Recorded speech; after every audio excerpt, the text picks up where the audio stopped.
Muy bien.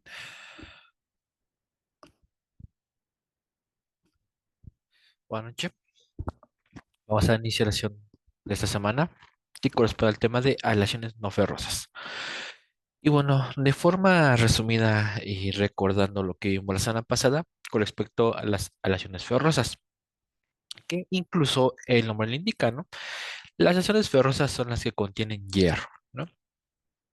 Y las que vamos a ver en esta ocasión no lo contienen. Claro, va a haber sus excepciones, pero la cantidad de hierro dentro de la composición pues no es tan relevante. Y bueno, con lo que vimos la semana pasada de las aleaciones ferrosas, la importancia de su estudio, cómo se clasifican de acuerdo a la ISI, eh, la templabilidad de acuerdo a su grado de aleación, un acero sencillo, un 1080, comparado con un 4340, que tienen diferentes grados de templabilidad. La templabilidad, recordemos que es la formación de la martensita. Esta martensita pues da ciertas propiedades mecánicas que son beneficiosas dentro de la producción de los aceros. Y bueno, en los aceros aliados es mucho más sencillo producir esta martensita en comparación de los aceros sencillos, ¿no? Y también, como vimos, otra diferencia de estos materiales, de estas aleaciones ferrosas, es su contenido de carbono, ¿no? Que un acero, el máximo porcentaje que puede llegar a tener es de 2 a 2.11 de 2.11% de este elemento, ¿no? Más allá de este porcentaje ya lo consideramos un hierro. Y también otro punto es las reacciones invariantes. Ujú. Que en el caso de los aceros, la reacción invariante de estudio es la reacción eutectoide, donde recordemos que la reacción eutectoide es de un sólido pasa a dos sólidos, ¿ok? Y la reacción eutéctica, que corresponde a los hierros, ¿m? Donde un líquido pasa a dos sólidos. Bien, y bueno, entonces ahora en esta cuestión, pues vamos a ver las aleaciones no ferrosas, ¿ok? Bueno, también recordarles que se encuentra publicada la segunda estación. Como saben, ya tenemos de ruta de selección proporcional, punto de partida, primera estación y segunda estación actualmente, ¿ok? Y bueno, y como saben, participan en esas rutas de selección proporcional y se los toman en cuenta como puntos extra, ¿ok? Y bueno, nosotros aprendizaje de esta sesión vamos a reconocer las propiedades mecánicas de las aleaciones no ferrosas, ¿ok? Y de contenido de esta presentación vamos a hablar de manera introductoria algunos conceptos importantes, como siempre. Vamos a ver las aleaciones de aluminio, las de cobre, las de níquel monel y las superaleaciones, ¿ok? También vamos a tomar en cuenta las aleaciones de titanio y finalizamos con la conformación metálica. Y bueno, ¿qué es una aleación no ferrosa? Pues una aleación no ferrosa, como ya los mencioné anteriormente, es aquella aleación que no va a contener hierro en su composición. Claro, también les dije, ¿no? Que unas cuestiones, excepciones, ¿no? Vamos a ver más adelante cuáles son estas.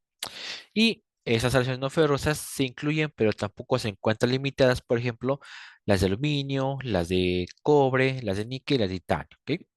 Aquí incluso estamos viendo un poco de las aplicaciones, ¿no? De estas aleaciones no ferrosas. Aluminio dentro de nuestra industria automotriz, el cobre en sistemas de plomería, el níquel en las monedas de cambio y el titanio en cuestiones de prótesis del cuerpo humano.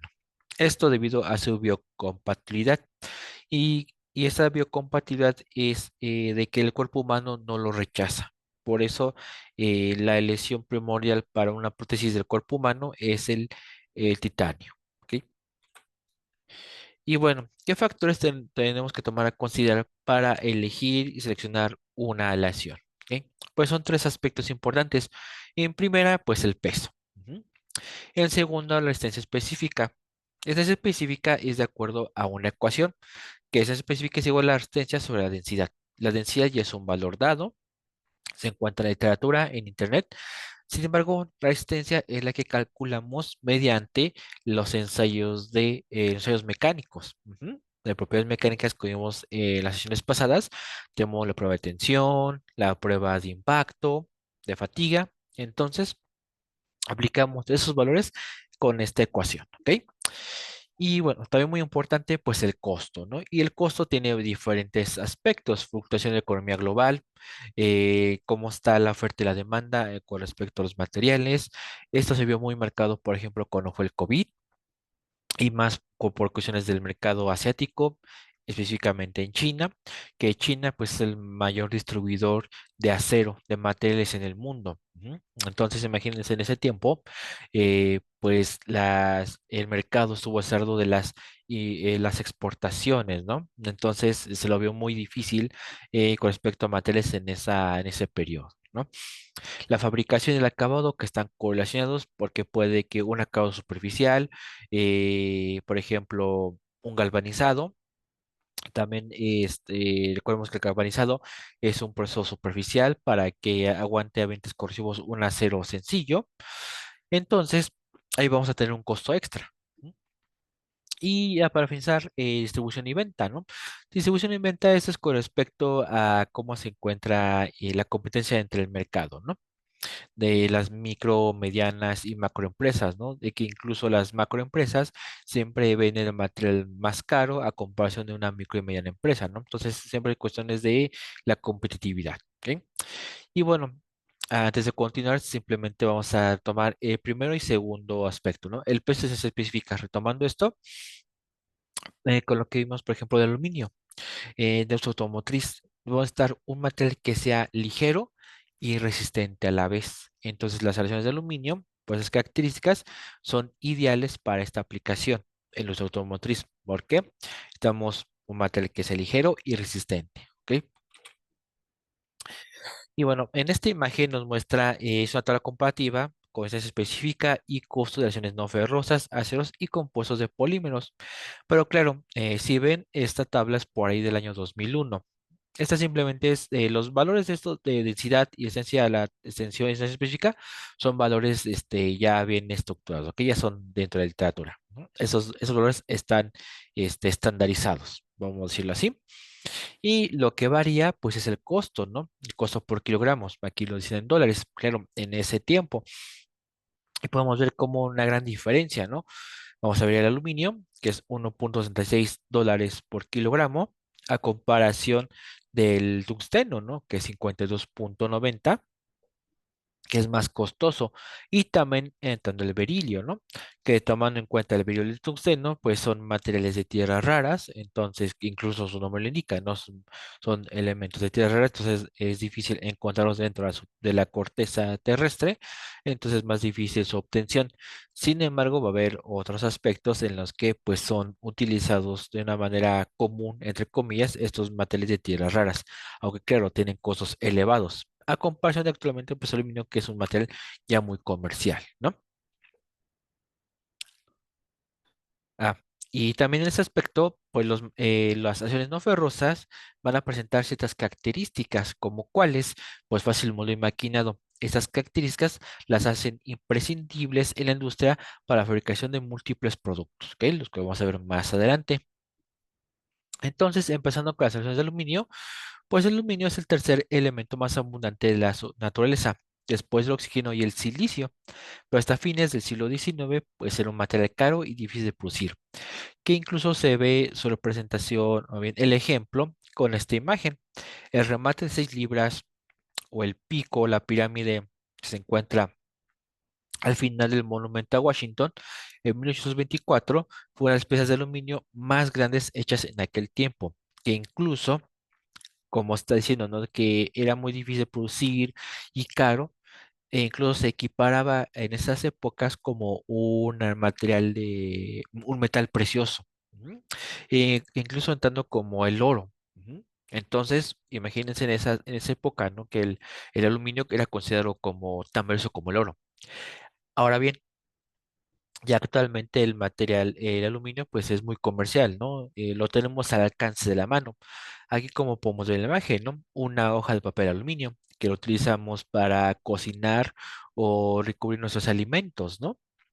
Entonces, ya el aluminio, aquí estamos viendo el contraste, ¿no? La importancia de cómo se ha dado el desarrollo tecnológico, de nuevos estudios, nuevos procesos de obtención de materiales, el refinamiento, la extracción del mineral de aluminio. Entonces, como vemos, la evolución tecnológica, ¿no? Y bueno, algunas propiedades y usos generales de este material, pues el aluminio se le puede dar forma con toda facilidad, de alta conductividad térmica y eléctrica, y no muestra transición de dúctil a frágil a bajas temperaturas. Además, tiene esencia de la oxidación y corrosión.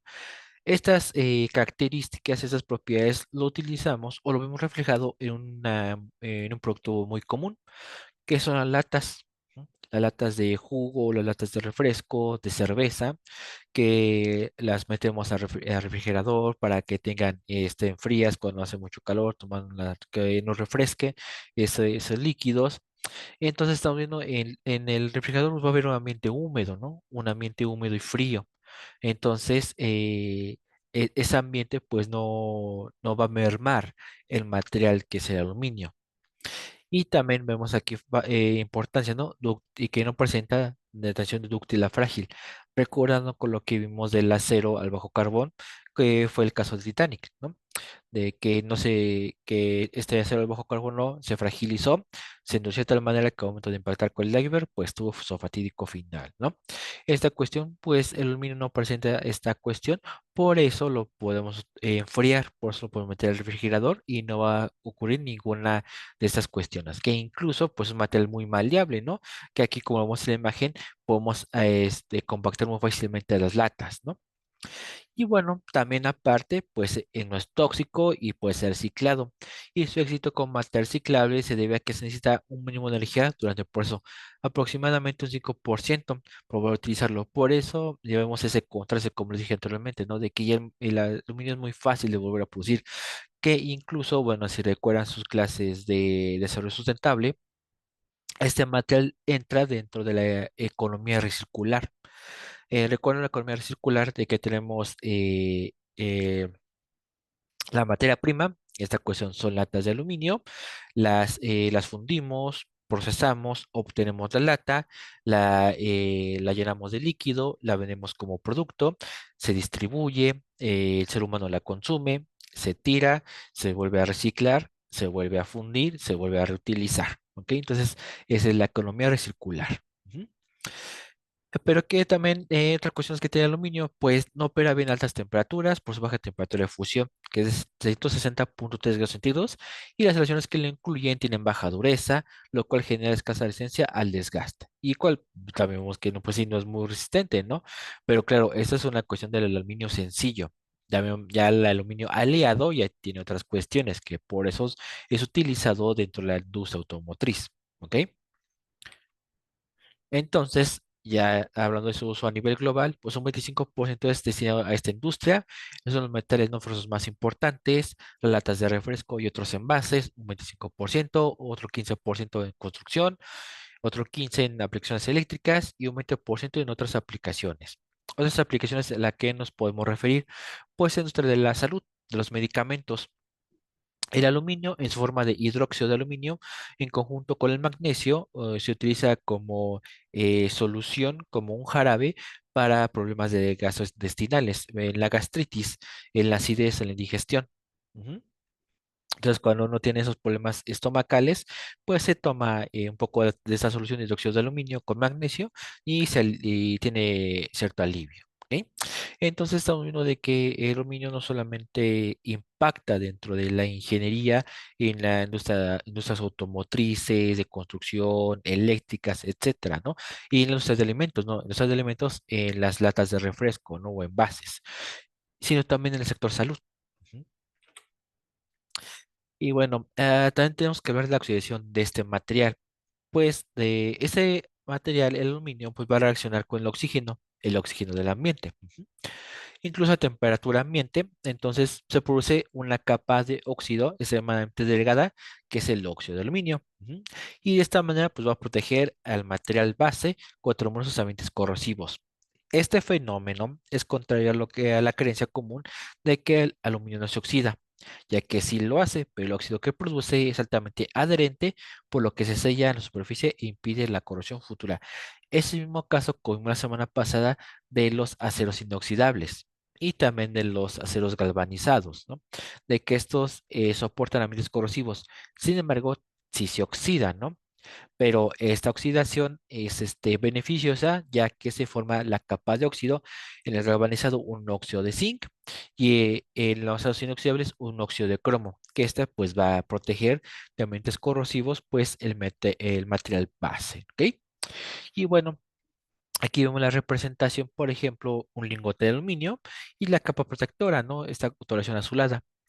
Pero si lo quisiéramos ver tal cual de una forma visible, pues simplemente cortamos la sección transversal de este material y lo analizamos mediante microscopía óptica de barrido y vamos a obtener esta imagen. ¿Ok? Esta es la aleación de aluminio y esta va a ser la capa de óxido de aluminio. Entonces vamos a ver el espesor de la capa, qué tanto grosor tiene, que está protegiendo a la aleación base y también podemos analizar con este equipo pues el análisis composicional, el análisis químico. Vamos a ver análisis químico de la relación tal cual y también de la capa del óxido de aluminio. Y aquí, pues, generalmente vamos a ver óxido, ¿no? Puro oxígeno y óxido de aluminio. Ujú. Y si quisiéramos ver todavía algunas representaciones de los óxidos presentes, pues como lo mencioné también en las primeras sesiones, podemos recurrir a la difracción de rayos X. Nada más en esta cuestión, sería difracción de rayos X de haz rasante, ¿ok? Y bueno, las zonas típicas y aluminio y sus propiedades, pues la que se utiliza para fabricación de contenedores de líquidos, del sector salud, pues es la acción de aluminio 04, que corresponde a la serie 3000 de aluminio manganeso por su gran formabilidad. ¿Ok? Y dentro de nuestra automotriz, vamos a ver los rines, por ejemplo, ¿no? Que son los rines de aluminio. Entonces la aleación que corresponde es la A356. Y claro, aquí estamos viendo cómo también este es el diseño, ¿no? La selección del material de que se compara con los rines convencionales, que incluso esto lo vemos ya dentro del mercado automotriz, de que los automóviles bases ya tienen, bueno, los podemos decirlo así, los automóviles base, los automóviles sencillos, tienen rines de acero, ¿no? Ya cuando se va teniendo un automóvil más equipado, ya se están metiendo los rines, ¿no? Y los rines ya que se ven ya más deportivos, más estéticos, más bonitos, ¿no? Y son de aluminio. ¿Mm? Y bueno, también podemos ver la unión entre varios materiales, ¿no? Por ejemplo, la 2024 es la que se usa para fabricar aviones. Y vamos a ver, por ejemplo, un avión y cómo está conformado de diferentes materiales. Fibra de vidrio, las aleaciones de aluminio, vamos a ver compuesto laminado de carbono, compuesto de sándwich de carbono, aluminio, hierro y titanio y vamos a ver cómo está distribuido, ¿no? Los compuestos, otros materiales, el hierro, titanio y aluminio, ¿no? Y estos materiales, pues, como que son ligeros, son resistentes, también no presentan la tensión de dúctil a frágil, porque las aeronaves se encuentran a unas temperaturas bajas con respecto cuando se baja la temperatura, cuando ya nos elevamos a cierta temperatura de la atmósfera, ¿no? Entonces, sí, a cierta altitud, ¿no? De la superficie. Entonces, sí, es muy importante estas resistencias a bajas temperaturas. Y claro, aquí el hierro va a entrar dentro de una aleación, va a ser un hierro, un acero aliado. Entonces, no va a haber problema que presente esta transición dúctil a frágil. Ujú. Entonces, esta relación de tensión dúctil a frágil fue utilizada, bueno, de que el aluminio no presenta este fenómeno, esta cuestión.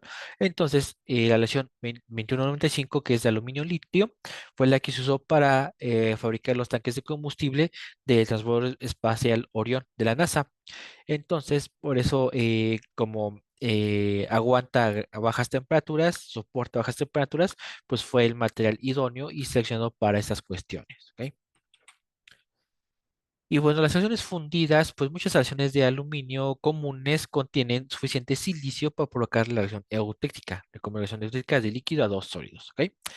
Entonces, lo que brinda a dichas aleaciones bajos puntos de fusión, buena fluidez y facilidad de moldeo. Entonces, ¿qué son esos conceptos? Pues la fluidez es la capacidad de metal líquido para fluir fácilmente por un mole sin solidificarse prematuramente. Aquí vamos a la imagen, ¿no? El metal fundido y fluye muy fácilmente, ¿ok? Sin que se atore, sin que se solidifique en la alimentación, ¿ok? Sino que va a llenar muy bien el molde. Y por esa cuestión relacionada con la facilidad de moldeo, entonces se refiere a la facilidad de que la aleación puede convertirse en una buena pieza fundida, ¿ok? Hablando de las aleaciones de cobre, pues el cobre se presenta en la naturaleza como cobre elemental y fue extraído con esto a partir de estos minerales mucho antes que el hierro. Y entonces recordando también con lo que vimos de las eras, ¿no? La era de piedra o edad de piedra, la edad de bronce, que es la edad de cobre, y posteriormente llegó la edad de hierro, que el hierro pues desplazó el uso de cobre hasta cierto punto, ¿no? Pero vemos que el cobre pues se explotó de una manera significativa antes que el hierro. Ujú.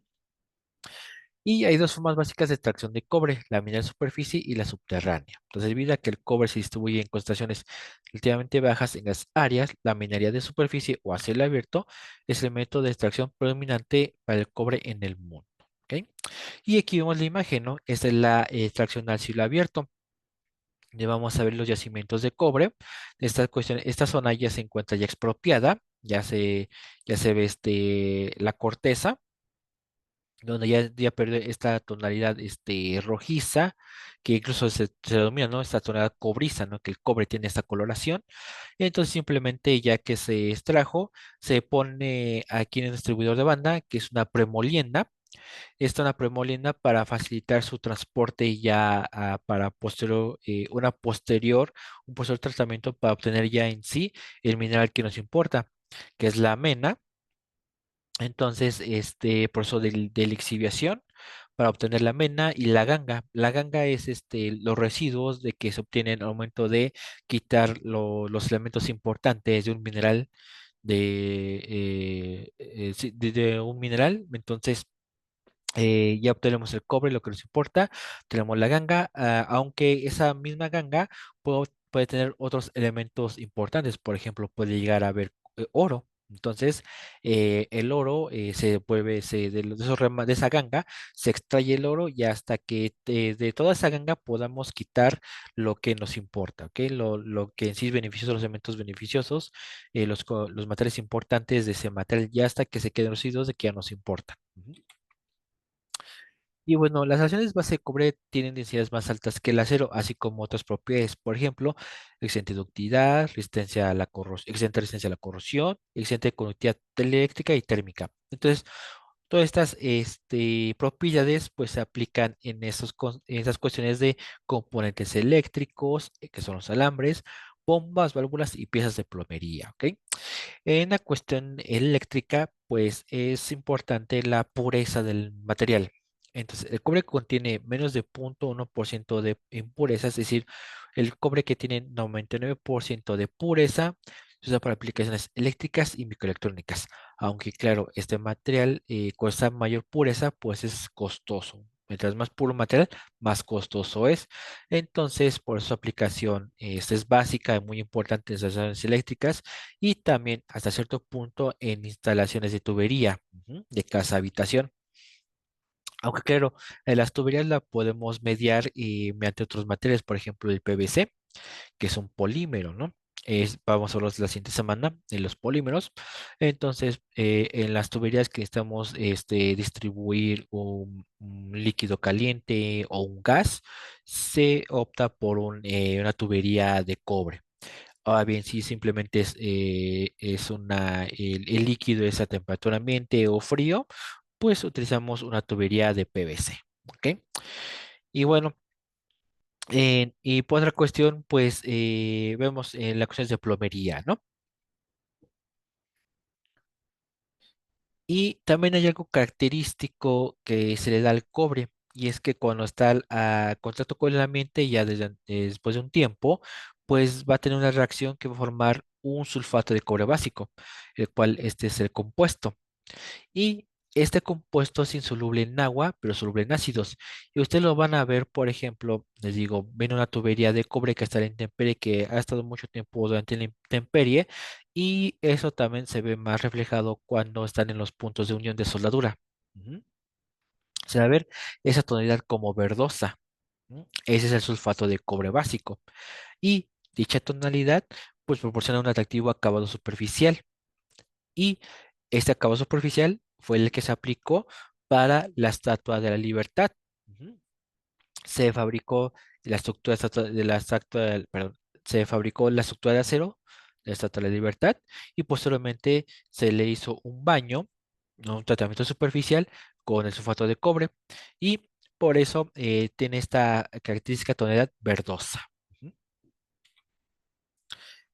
Y bueno, las aleaciones endurecidas por solución sólida, pues varias aleaciones base cobre contienen grandes cantidades de elementos de aleación, pues siguen siendo una sola fase. ¿Cómo es esto? Pues aleaciones del cobre zinc, que es el famoso latón, con menos de 40% de zinc van a formar soluciones de una sola fase con cobre, que es decir, la fase alfa. Ujú. Aquí no lo confundamos con la ferrita del hierro del diagrama hierro cementita, ¿ok? Aquí sí es fase alfa. La ferrita alfa es otra cuestión, ¿ok? Entonces, la fase alfa. Ujú. Y propiedades mecánicas, incluso la elongación, aumentan cuando se incrementa el contenido de zinc. Además, son resistentes a la corrosión, que son las piezas de plomería, ¿ok? Otra parte, los bronces, ¿no? Los bronces son considerados aleaciones de cobre que contiene estaño, así como otros elementos de aleación. Y vamos a ver también los bronces al manganeso, que esos van a tener una alta resistencia contienen manganeso y zinc dentro de su composición. ¿Ok? Vamos a ver también, por ejemplo, los bronces del estaño, que también llamados son, que también los podemos denominar como bronces fosforados, y como pueden contener hasta un 10% de estaño y permanecen igual en una sola fase, como vemos aquí el diagrama de equilibrio. Y el diagrama de fases también predice que la reacción contendrá el compuesto de estanio de cobre, que es la fase épsilon, que vemos aquí. Ujú. No obstante, la cinética de la reacción es tan lenta que el precipitado puede no formarse. Y claro, aquí va a haber unos aspectos importantes de que como es una zona muy delimitada, puede que este compuesto se dé o no. Y claro, esto es en contraste con lo que vimos también semanas pasadas con los compuestos intermetálicos, ¿no? Donde los compuestos intermetálicos, estos simplemente se pueden formar a una temperatura y composición específica, ¿ok? Y bueno, las zonas que contienen menos del 9% de aluminio o menos del 3% de silicio también son de una sola fase. Y estos bronces al aluminio y al silicio con frecuencia son seleccionados por su buena resistencia y excelente tenacidad. Y aquí estamos viendo de igual manera el diagrama de equilibrio y una sola fase que es la fase alfa, ¿ok? Y bueno, hablando de las relaciones de níquel y monel, pues son varias aleaciones de llamadas Monel con aproximadamente 60% cobre, las cuales poseen fortaleza y resistencia a la corrosión en agua salada y altas temperaturas. Algunas aleaciones Monel contienen pequeñas cantidades de aluminio y titanio, y por esas características su uso más común es en las plataformas petrolíferas marítimas. Aquí vamos a ver una mezcolanza, un gran uso de esos materiales, hablando desde la estructura, de la fabricación de la estructura, las tuberías, el equipo para la perforación para obtener el crudo. Entonces, es muy importante su aplicación aquí de las aleaciones de cobre junto con las de aluminio y las de titanio. ¿Ok?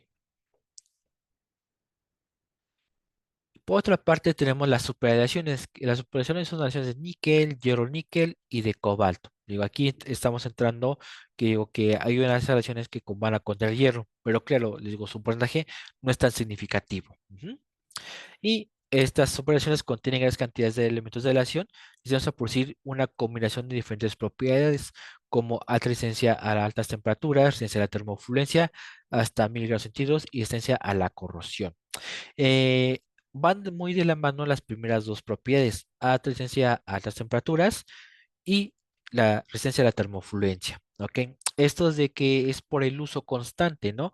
Recordemos que la fluencia vamos a tener un esquema, ya sea una aplicación, es un valor constante, ¿no? Una aplicación, como vimos la resistencia a la fluencia, que es resistencia a un esfuerzo constante, ¿no?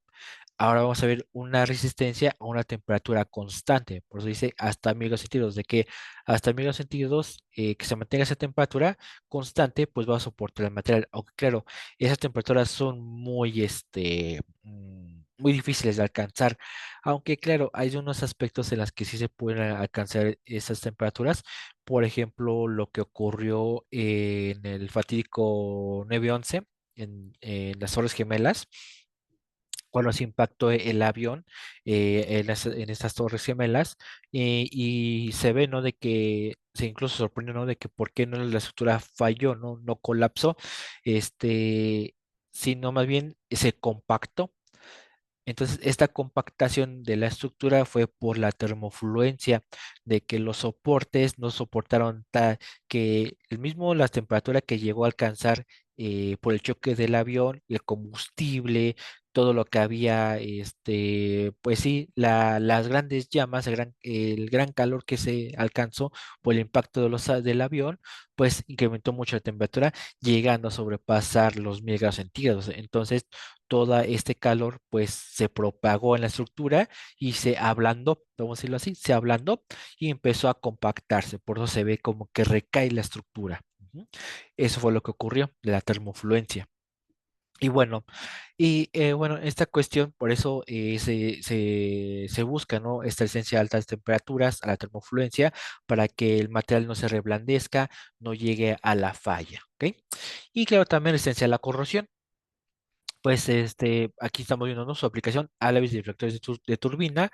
Digo, la constante de las revoluciones, se alcanzan grandes revoluciones, el mismo motor llega a altas temperaturas, entonces tiene que aguantar todas esas cuestiones de las revoluciones, altas temperaturas, y como tal se encuentra el ambiente de la atmósfera, pues son ambientes húmedos y de baja temperatura, ¿no?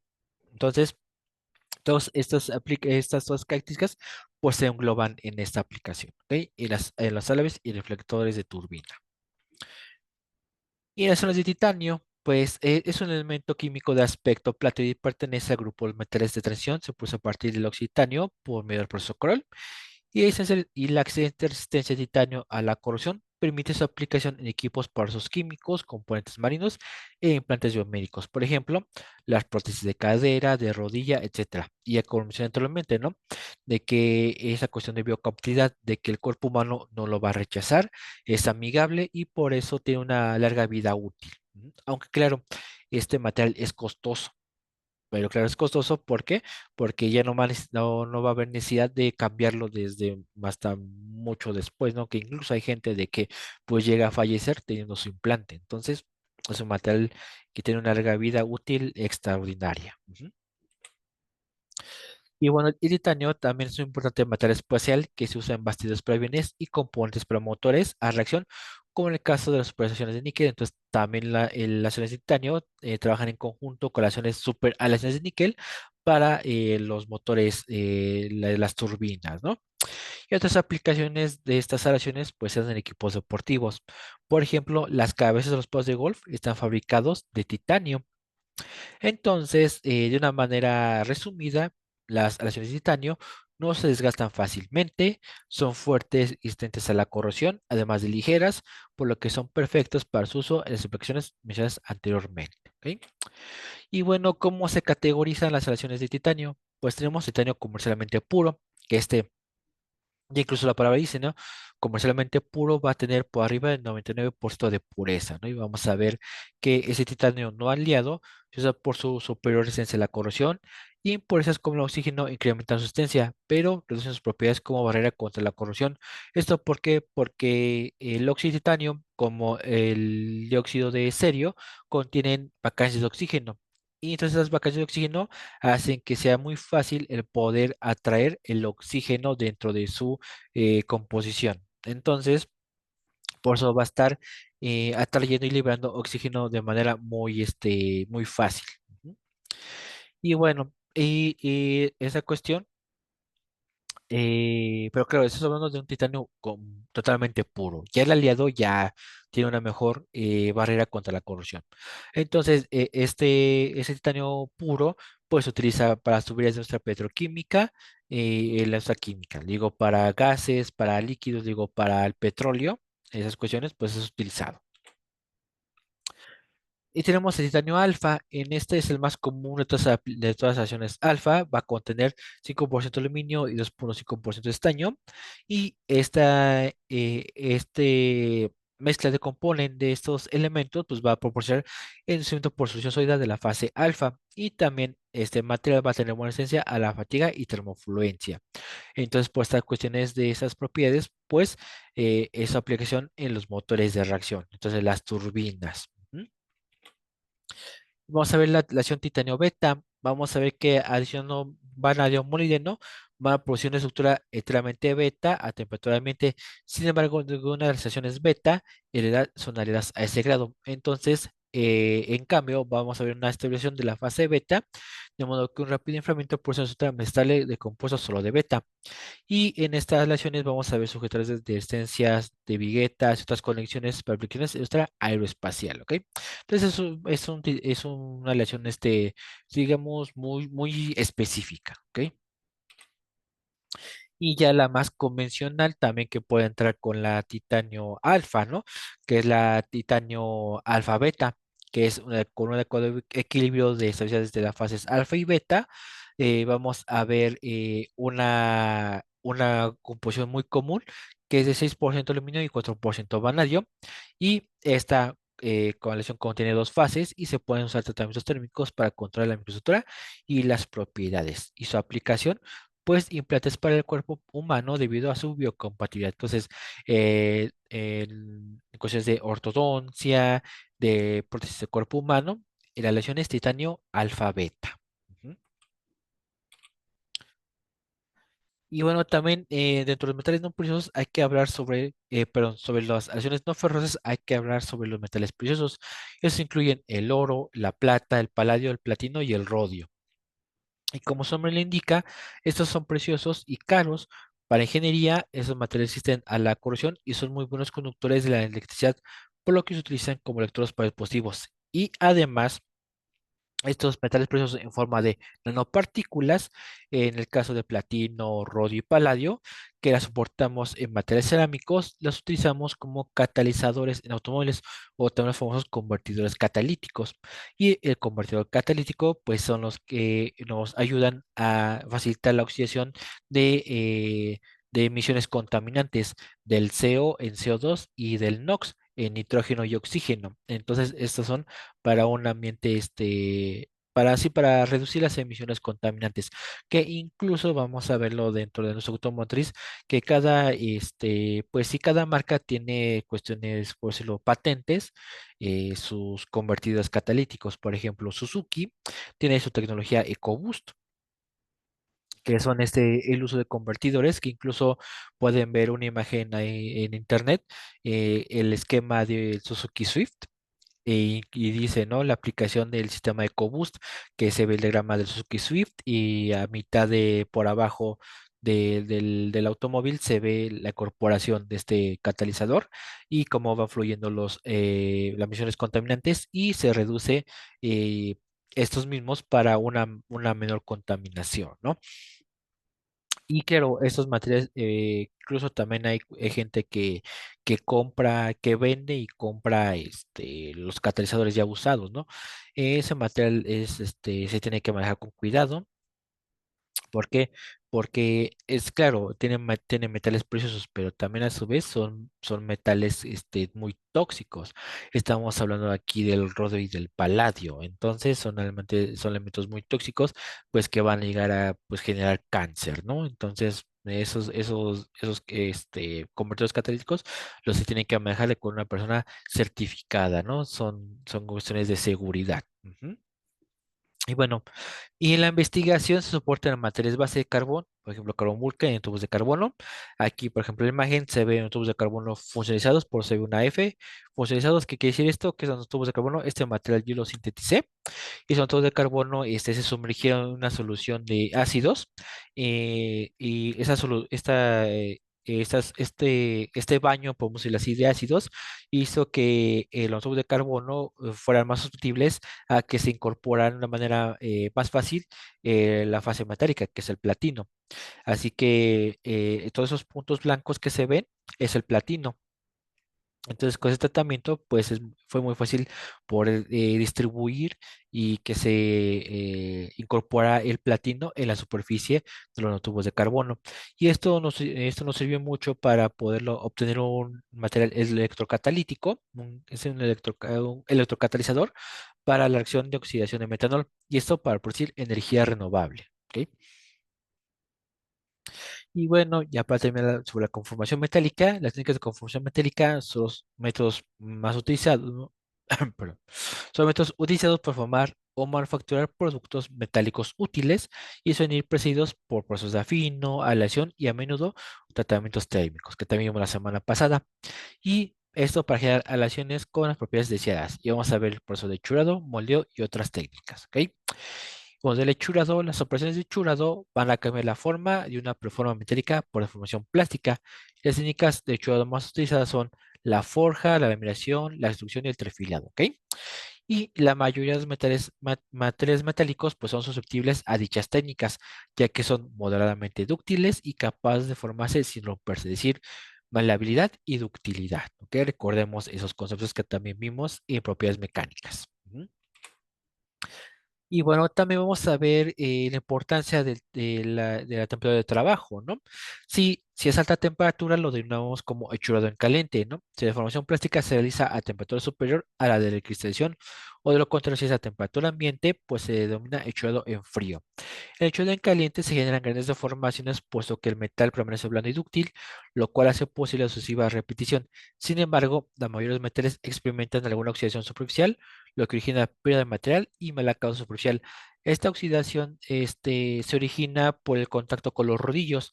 Los rodillos se mantienen con un refrigerante, llámense algún aceite o algún agua, etcétera, ¿no? Va a ser un líquido refrigerante. ¿Esto por qué? Porque el rodillo debe mantenerse a cierta temperatura al estar en contacto con una barra de alta temperatura, ¿no? Entonces, para que no se reblandezcan, sus propias mecánicas no estén,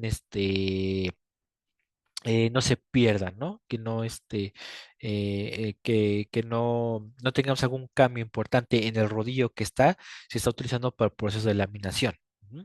Por eso, este líquido, como se mantiene, tiene contacto con el lingote o la placa caliente, pues se queda impregnado en la superficie y y se origina la oxidación superficial, ¿ok?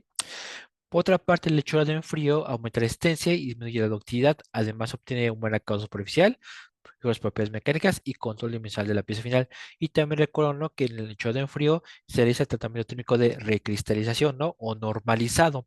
Entonces, recordando de que la estructura cristalina es un cubo, antes de que empiece el proceso de laminación, ya se pasó sobre sobre una serie de rodillos. Entonces, este cubo ya no es un cubo, se deformó, ahora es un rectángulo, ¿no? Entonces, para que regrese a su forma cúbica, puedes realizar el proceso de normalizado, el proceso de recristalización. Entonces, la lámina regresa a sus propiedades iniciales, a sus propiedades originales, los cuales son de nuestro interés. ¿No?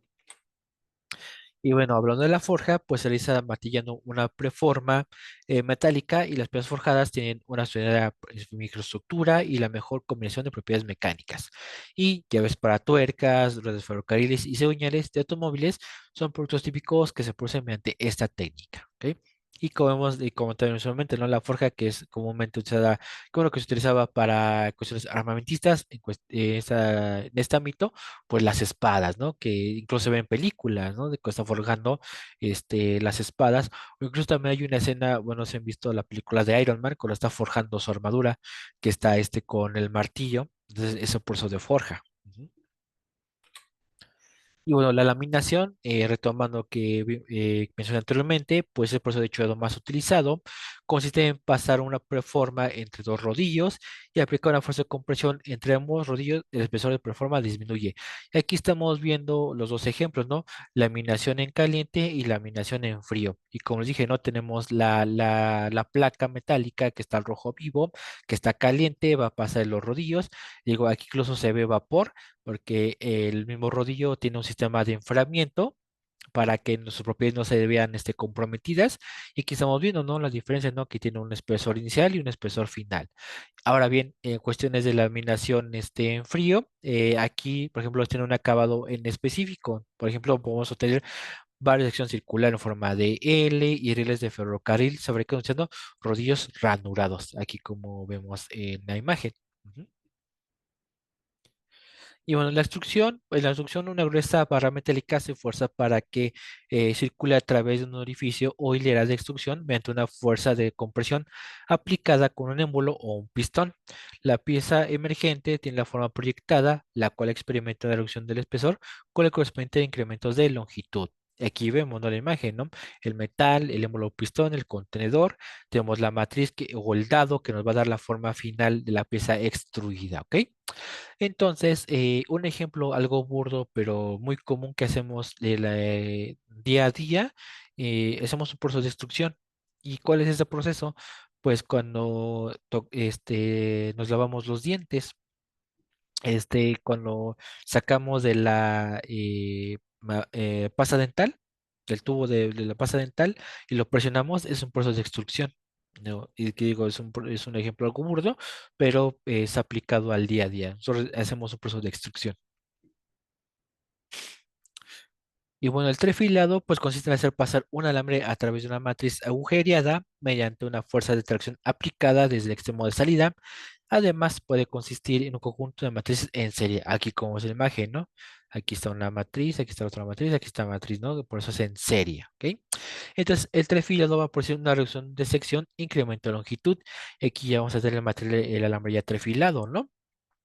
Y también hay cuestiones de que ya el metrifilado se le hace un tratamiento posterior denominado como curado. Esto para eliminar algunas cuestiones de superficiales que se pueden haber generado al momento del trefilado. Ujú. Y bueno, el moldeo pues consiste en verter un metal totalmente líquido en la cavidad de un molde que tiene la forma prevista y después de solidificación, el metal ha adquirido la forma del molde, aunque con alguna contracción. Y dicha técnica se aplica cuando la forma final es tan grande o complicada, por lo que no se puede aplicar los procesos de hechurado. Por otra parte, la caída de licencia no son importantes, la acción tiene baja ductilidad, de nueva cuenta los procesos de hechurado no son factibles y es más económico comparado con los otros procesos de conformar. ¿Ok? Y vamos a ver, por ejemplo, el molde de una arena.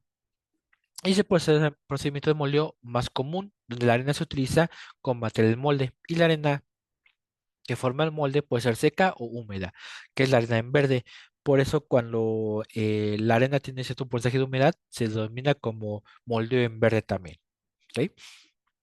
Aunque claro, este porcentaje de humedad tiene que cumplir ciertos aspectos, ya que si la arena tiene un gran porcentaje de humedad, digamos de que ya la arena lo podemos considerar un lodo, esa arena no sirve, esa arena es inservible para el moldeo, no tiene que tener tanta humedad. ¿Esto por qué? Porque se puede llegar a tener el choque térmico. ¿Y cuál es el choque térmico? Por ejemplo, cuando ustedes calientan una sartén de cocina, bueno, calienten una sartén de cocina, bueno, es un ejemplo, cogemos la experimentación, calienten una sartén de cocina, ya de que se calentó después de un tiempo, simplemente unos pequeños, salpiquen agua, salpiquen un poco de agua, unas gotas de agua en el sartén. ¿Qué va a ocurrir? Pues va a haber las gotas de agua se forman como choque, bueno, sí, se ve un choque violento, que se formen, se ven las gotas de agua como están botando, brincando, ¿no? Salpicando de una forma muy violenta, ¿no? Ahora imagínense eso, pero con metal líquido. Entonces, si el molde que ya está formado, ¿no? Aquí tenemos la caja de moldeo, esta es la caja inferior y la caja superior. Aquí está formada la caja de moldeo, entonces vertemos el metal fundido y como pueden ver, tiene ciertos orificios, ¿no? Que son las de alimentación y de aeración. Esta aeración es para que tenga una mejor permeabilidad el molde y se puedan liberar esos gases, ¿ok? Entonces, Entonces, imagínense, si este mole está muy húmedo, entonces vamos a hacer este choque térmico. Entonces, el líquido se va a comportar de forma violenta que incluso puede llegar a levantar o expulsar la caja superior. Y si se mueve, se expulsa la caja superior, pues va a empezar a escapar por los orificios, por lados, por los lados, pues el metal líquido, lo cual pues es cuestión de, pues sí, de peligroso, ¿no? Cuestión de seguridad. Y bueno, esos orificios de aireación creo que permiten que mejoran la permeabilidad del molde, es para que esos gases se liberen de una manera, de una mejor manera, entonces se tenga un mejor acabado superficie de la pieza, porque luego puede ocurrir de que haya rechupes, que la pieza se contraiga o termine muy porosa. Entonces, por eso es muy importante la permeabilidad. Ujú. Y bueno, con ese proceso se obtienen los bloques de los motores de automotrices, los famosos monoblocks, bocas de incendios y accesorios de tuberías grandes. Por otra parte, el molde en coquilla, pues el metal se introduce a presión y a velocidad relativamente elevada y solidifica manteniendo la presión. Se utiliza un molde de acero de dos partes que, una vez acoplados, constituyen la forma proyectada. Y como vemos, ¿no? Aquí ya están unidos como si fuera un sándwich, aquí ya están unidos las dos partes y como está la solidificación, se ve las dos partes y la pieza moldeada se expulsa. Y ese tipo de molde es económico, ya que un solo molde puede servir para miles de piezas. Además, el vacío de molde es alta. Sin embargo, solo se utiliza para moldes de pieza, para moldear piezas pequeñas y aleaciones de zinc, aluminio y magnesio por sus bajas temperaturas de fusión. Recordemos, como es un acero, pues soporta por arriba de los 1000 grados centígrados. Entonces, el aluminio funde a los 160 grados centígrados. Entonces, tenemos un rango de temperaturas, pues sí, alto, ¿no? Entonces, por eso no se compromete la vida útil del molde de en coquilla, ¿ok? Por otra parte, el modelo de precisión, pues también denominado a la cera pérdida, se construye un modelo de cera o de plástico de baja temperatura de fusión, aquí como vemos, ¿no? Que puede ser un plástico o un polímero, ¿no? O cera. ¿No? Por eso es a la cera perdida. Entonces, alrededor del modelo se coloca una suspensión endurecible, que es esta que se ve aquí, para que forme un molde sólido o envoltura. Entonces, como consecuencia, se genera una cavidad, que es la cavidad de alimentación. Aquí como vemos que es esta. Ujú. Entonces, donde vamos a alimentar el metal líquido. Entonces, esta técnica se utiliza si se necesita un gran control dimensional, como por ejemplo en joyería y en odontología. Y en esta cuestión, como estamos un gran control dimensional, pues las aleves de turbinas a gas y de los turborreactores se moldean por este método. ¿Ok? Y bueno, otras técnicas, pues el proceso de polimetalurgia, que es la metalurgia de polvos. Consiste en compactar el metal en polvo y después tratarlo térmicamente con el fin de densificar la pieza. Y se conforman piezas prácticamente sin porosidad y propiedades comparables a las del material denso. Es apropiado para metales baja ductilidad. ¿Ok? Y ya para terminar, tenemos la soldadura. En cierto sentido, la soldadura se considera una técnica de conformación. ¿Por qué? Porque se unen dos o más partes metálicas formar una sola pieza. Por ejemplo, en las tuberías, aquí estamos viendo, o en las estructuras, ¿no? Estamos viendo cómo se está uniendo un tubo y otro tubo, ¿no? Y esto, cuando la pieza entera se presenta en componentes o escara, ¿no? Y bueno, el hace conseguido mediante la soldadura es metalúrgico. ¿Por qué? Porque existe cierta difusión y vamos a hacer diferentes procedimientos como al arco, al gas, dura y blanda. ¿Ok? Esta cuestión de que por qué existe cierta difusión va a tener muy en cuenta por las altas temperaturas que se alcanzan de acuerdo a la técnica empleada y la soldadura también utilizada. ¿Ok? ¿Por qué? Porque si la soldadura tiene una gran cantidad de hidrógeno, este hidrógeno se puede difundir dentro de la estructura de la tubería. Entonces, este hidrógeno va a fragilizar el material, ¿m? La tubería. Entonces se va a llegar a su falla o fractura, que también se le conoce como fragilización por hidrógeno. Y esta cuestión es muy común, por ejemplo, en las tuberías de petroquímicas. Ujú. Donde corre el petróleo, es muy común ese tipo de eventos, de que llegan las tuberías que siempre se fracturan es generalmente por hidrógeno. Una parte es por la soldadura y otra es por los gases que están circulando dentro de la tubería, que pues va a tener hidrógeno, ese mismo elemento, ese mismo el petróleo, ¿no? Entonces, pues vamos a tener un ambiente rico en hidrógeno. Entonces, vamos a tener esa cuestión como es rico en hidrógeno, pues una cuestión se va a alimentar dentro por la cuestión del crudo y por otra parte la soldadura, ¿no? Entonces, por eso llega a fallar esas cuestiones de fragilización por hidrógeno. Ujú. Y bueno, es un ejercicio corazón académico virtual. Esto, como saben, es una cuestión de como tarea que se la llevan. No se entrega, simplemente es para complementar con lo que vimos en esta sesión, ¿ok? Y para que le pregunten al asesor académico virtual, sería, ¿existe otra técnica con moleo en arena llamada moleo en cáscara o tipo shell? ¿Y en qué consiste dicha técnica? ¿Ok? Y bueno, ya para concluir, las acciones no ferrosas son sistemas de fusión que no contienen hierro como elemento principal. Y esas aleaciones como las de cobre, aluminio, magnesio y titanio tienen propiedades mecánicas y características específicas que las hacen adecuadas para diferentes aplicaciones industriales. ¿Ok?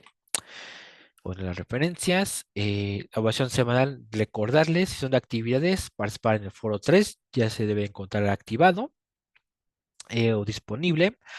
Son de exámenes o de manera ejecutiva, pues realizar el examen semanal, ¿ok? Bueno, eso ya todo.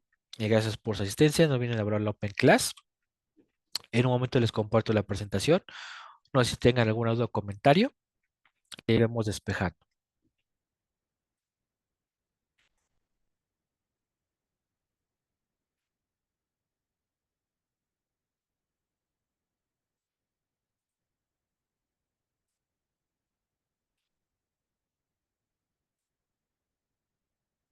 Muy bien. Bueno, en el chat de compartir la presentación. Entonces, ya la próxima semana vamos a ver los polímeros, ¿ok? Que los podemos considerar materiales sintéticos. Ujú. Aunque claro, vamos a ver polímeros sintéticos y polímeros naturales. Vamos a ver los polímeros naturales o los que denominamos como hules o cauchos, que estos se producen gracias a la naturaleza. Y a la naturaleza, ¿a qué me refiero? A la savia de los árboles. Ujú. Y de los sintéticos, por ejemplo, el PVC o también el nylon, ujú, son materiales sintéticos.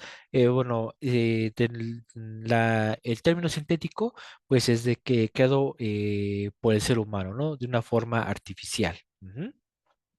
Entonces, vamos a la semana que entra todos esos polímeros, les digo, los hules, los polímeros elásticos, que entran dentro de estos de los hules, los termoestables, los termoplásticos. Entonces, vamos a ver la gran gama, ¿no?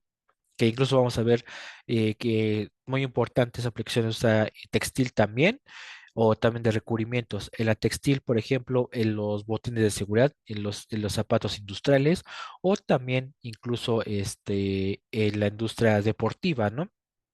El famoso foam, foamy o memory foam, también que se utilizan en el caso deportivo o también en la industria textil deportiva, en los jerseys o en ropa deportiva también son utilizadas las fibras sintéticas, ¿ok?